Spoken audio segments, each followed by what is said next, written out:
Hello all. Today we are going to discuss behavior modeling in Verilog.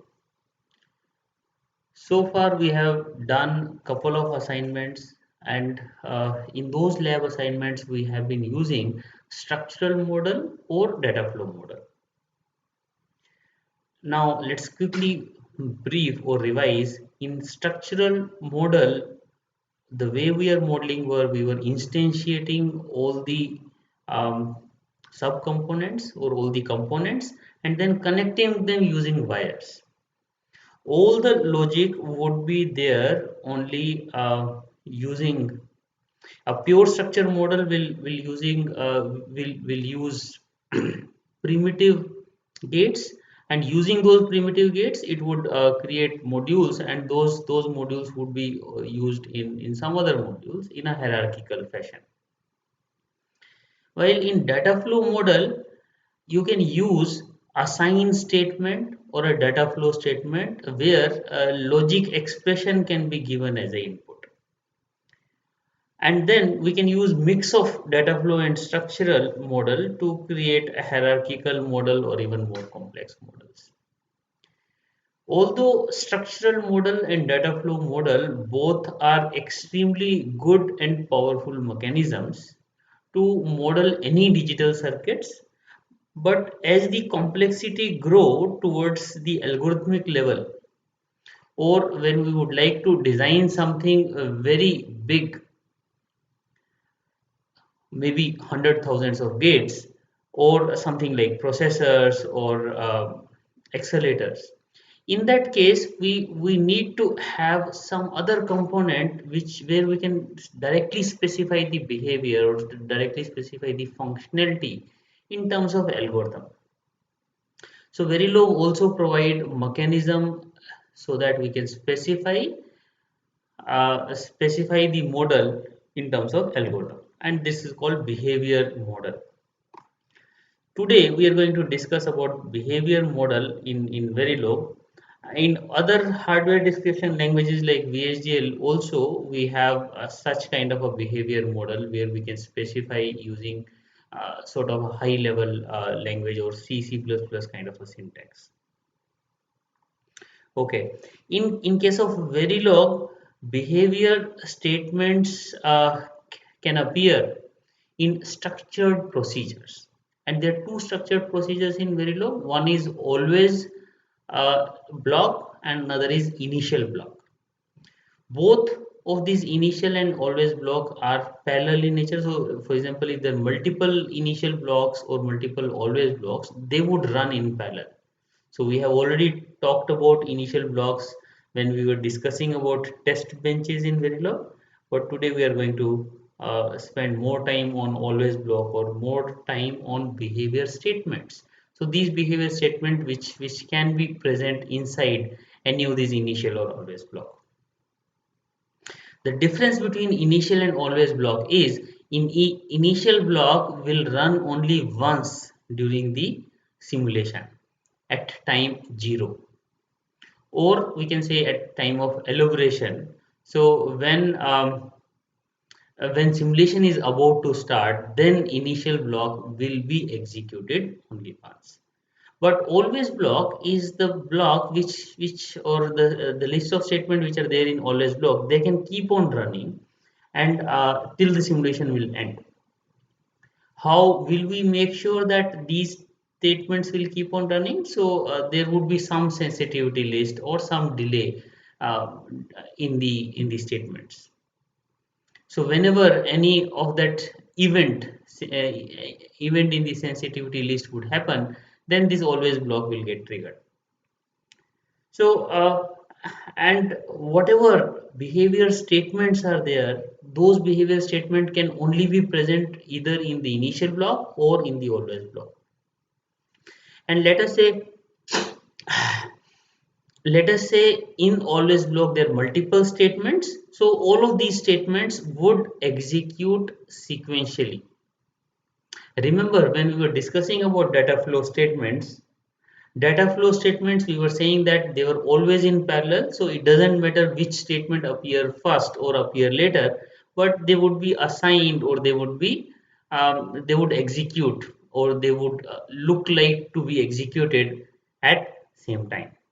But in behavior statements, so first statement, if we have written a statement first, then it would be executed, and then once it has finished its execution, then only the next statement will get executed.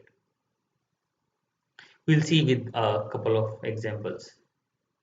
Okay, so let's take a very simple example of this initial and always block. Let's say we would like to design a clock, we would like to model a clock. So we can model a clock because it's a repetitive circuit. We can say always with the delay of 10 units, clock is equal to not of clock. So with this we can create a clock which has a time period of 20 units. After every 10 unit, if the clock was 1, it will become 0, and if it was 0, then it will become 1.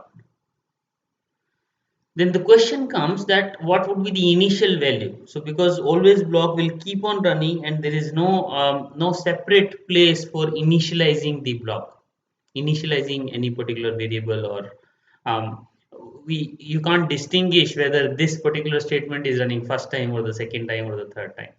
So that's why this initial block would be used.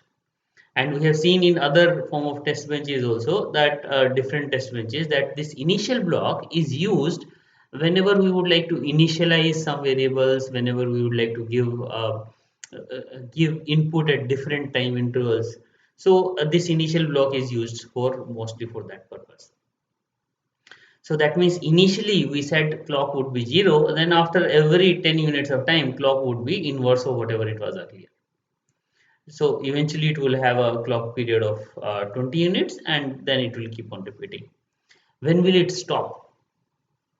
So that's the problem with your always block. If it will keep on running, then you don't know when it will stop. So that also brings us to the one important question, that usually when do our Verilog simulation will finish? Verilog simulation usually would be finished in either of these two cases. First case would be that if you in the simulator you specify that I am going to execute, or I am going to simulate for this much amount of time, let's say 100 nanoseconds or 100 microseconds, or maybe 1 second. So you specify for what is the duration of your simulation, what would be your duration of your simulation in the simulation framework. So let's say you are using ISC simulators, or Vivado simulator, or maybe you are using iVerilog, then it do specify that for how long you're going to run it. If you're using EDA playground, then also by default it gets simulated only for certain duration of time. Now otherwise the simulation will end when there is no further event. So that also you would have observed in your some of the previous lab assignments, that when um, let's say you have given 2 or 3 stimulus values, after those 3 stimulus values there is no further value, because you are not going to introduce any other input, so that means there will not be any other change in the output, because no other event is happening. Then simulation will cease, or simulation will stop itself. But in this case, when you are having an always statement, that means event will keep on happening. So every time there would be a clock. So after every 10 units of time, clock is going to be the reverse of clock. So that means the list of event will never finish. In those cases, in the Verilog file itself, we should specify or specifically say that when do we want our simulation to finish. Then we can specify initial, let's say some time #1000, and then say $finish. $finish means the simulation would finish whenever 1000 units of time will happen.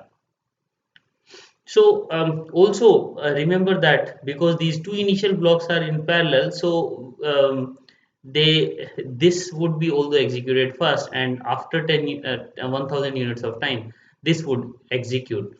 So we could have even combined both of these initial blocks in this particular case.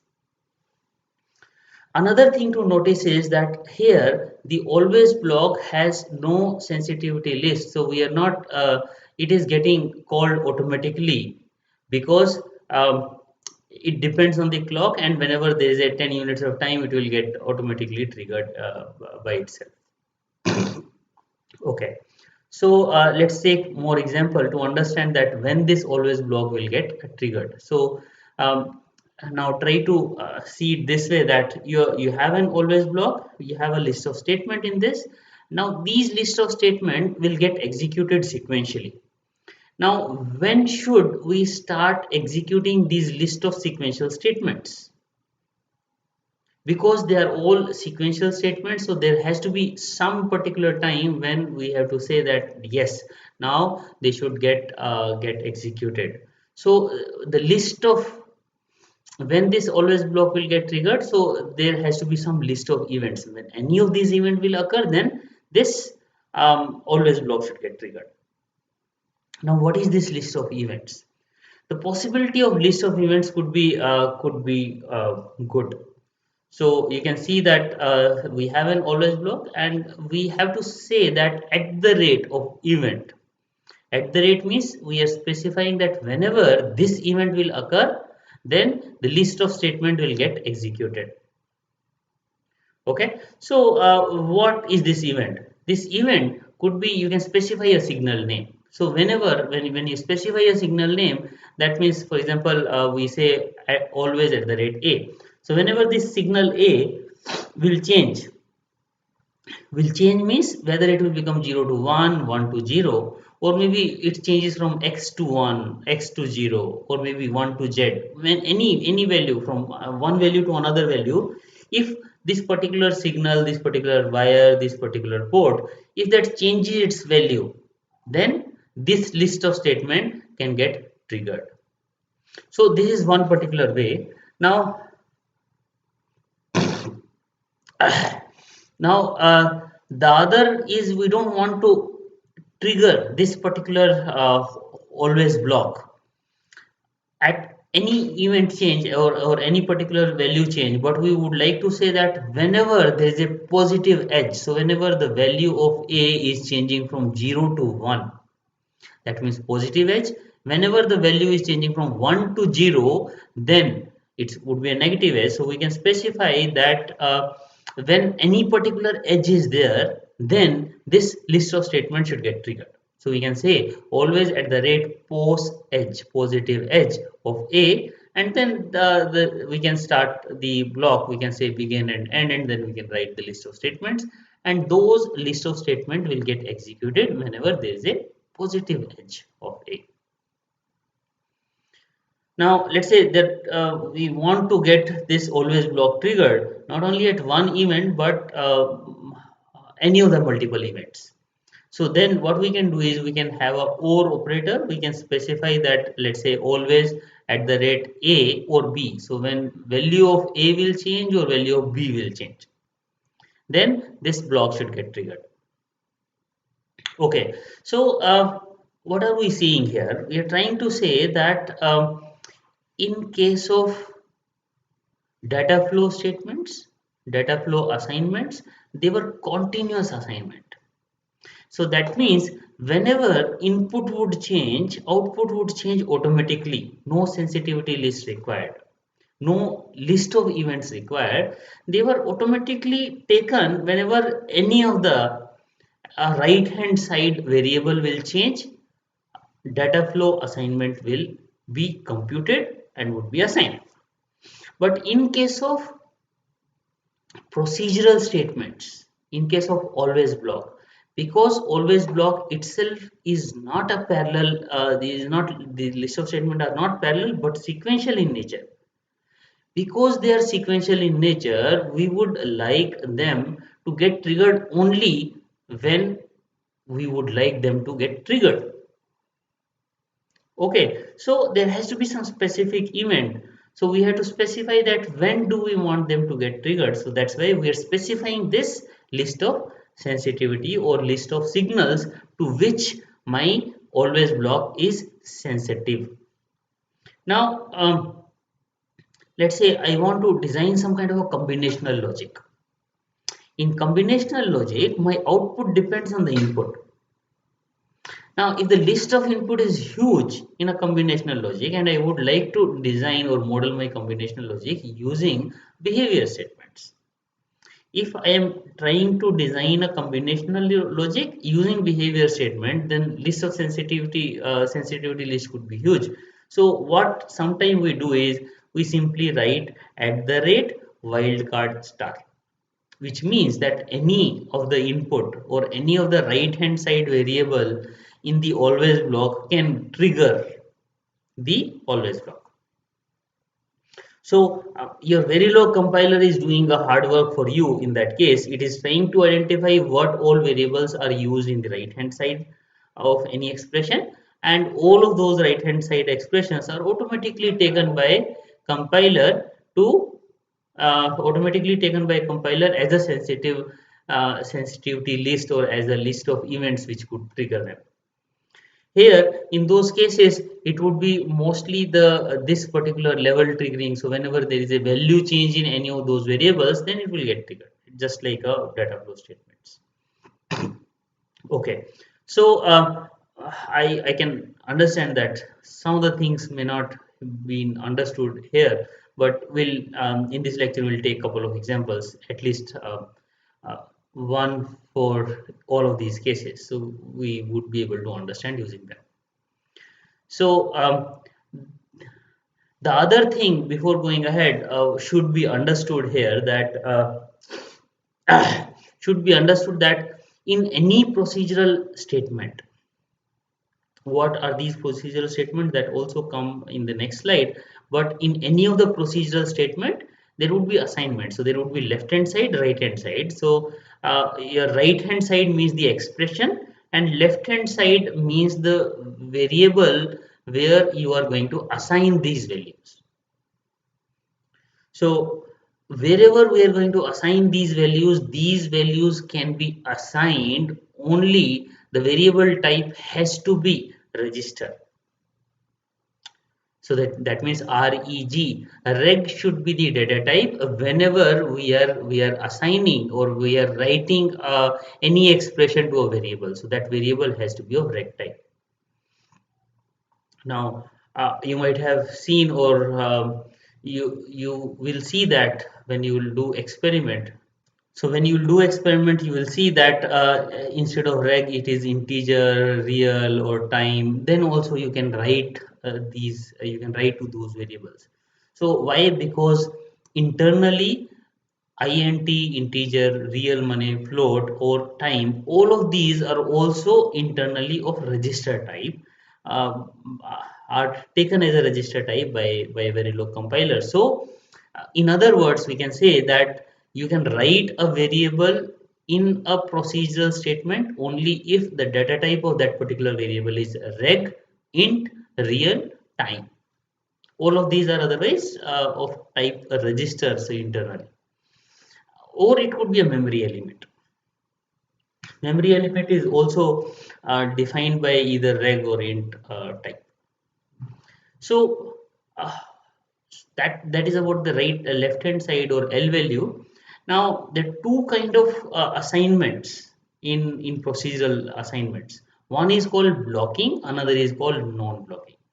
So in blocking, you can whenever, so as we said earlier, in procedural block like always block or initial block, when one statement get executed, then only the second statement get executed, and that would happen because the assignment is called a blocking assignment. So blocking assignment means that you will write a L value and then equal to sign, and then you can delay is optional, and then you can write expression. So for example, you can say that a sum is equal to #10 a XOR b XOR c. Now when this statement will get executed, then only the next statement can get executed. What does it mean? It means that this sum will get evaluated only after this 10 units of time, and the if the next statement will start, that next statement will start only after 10 units of time, when this first statement were or started executing. This may be a desirable functionality at many places, but if you're involving delays, so it may not be desirable at other places. So desirable, for example, whenever you're writing test benches, we write test bench in the same way. So we write hash 10, then the first condition, then we write another hash time, and then the second stimulus value, then third stimulus value. So all of those things we are sure that we would like to stimulate, or we would like to assign only after that delay. But if we are using these behavioral statements or procedural statements to model a data flow, or to model a combinational logic, so then we would like to have a non-blocking statement. In a non-blocking statement, what happens that all these statements would execute at the same time, just very similar to data flow statements. So whenever you are executing the next statement, you'll not wait that whether this particular statement would finish or not. So for example, you are designing this, you're modeling a full adder. So you can say some non-blocking statements are characterized by this less than and then equal to this particular symbol. So you're saying sum less than equal to, then hash 10 A's or B's or C, and then C out less than equal to hash 12 A and B, or A and C, or B and C. Now, in this case, I would see my sum would be available at hash 10 time, and C out would be available at hash 12 time, because this statement would be executed at the same time. So the next statement, the second statement, has not waited till my first statement would finish. While in the other hand, if we were using blocking statement, that means this less than sign was not there. In that case, sum would be available at 10 units of time, and C out would be available at 22 units of time if we see the change of A and B. So from the change of A and B, it will take 22 units of time to assign, to change the value, to see the change in C out. So we have to judiciously use when to use blocking statement, when to use non-blocking statement. Now, after understanding these basic fundamentals, let us see what kind of procedural statements we have.